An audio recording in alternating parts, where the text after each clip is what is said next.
तो ये कहानी है हमारे हीरो लिन डोंग की, जो बेहद कमजोर परिवार से ताल्लुक रखता था।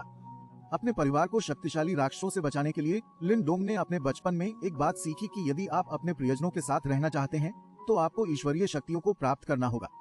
ये विचार लिन डोंग को शक्तिशाली बनने की यात्रा पर भेजता है, जहां कोई भी उसका मुकाबला नहीं कर सकता।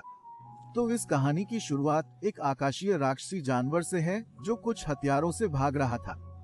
दरअसल सभी हत्यारे इस जानवर से एक पुश्तैनी पत्थर छीनना चाहते थे, जिसे जानवर किसी भी कीमत पर उन्हें नहीं सौंपना चाहता था।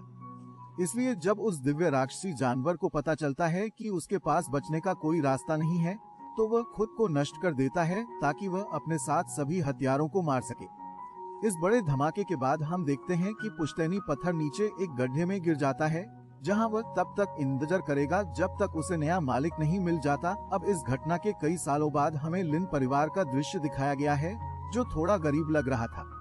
लिन परिवार के एक सदस्य का नाम भी लिन झाओ था, जो हमारे नायक लिन डोंग के पिता हैं। इस समय लिन झाओ को शराब पीने की बुरी आदत है। इससे छुटकारा पाने के लिए जब उसकी पत्नी उसे मना करती है तो वह उससे कहता है कि मैं अब काशरा हूँ, अगर मैं पीता हूँ तो क्या बदलेगा। वैसे भी मेरा कोई भविष्य नहीं है। जिसे सुनकर लिन डोंग अंदर आता है और अपने पिता से कहता है कि आप बिल्कुल भी काशरा नहीं हैं, बल्कि काशरा लिन लिंगतियान है। वो वही है जिसने तुम्हारे साथ ऐसा किया था। द वर्स द्वारा संचालित।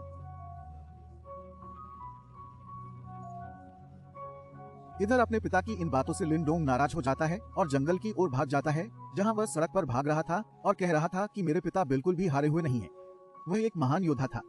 यहाँ रोते हुए हमें कुछ साल पहले का एक दृश्य दिखाया जाता है, जहां लिन कबीले का एक पारिवारिक टूर्नामेंट हुआ था।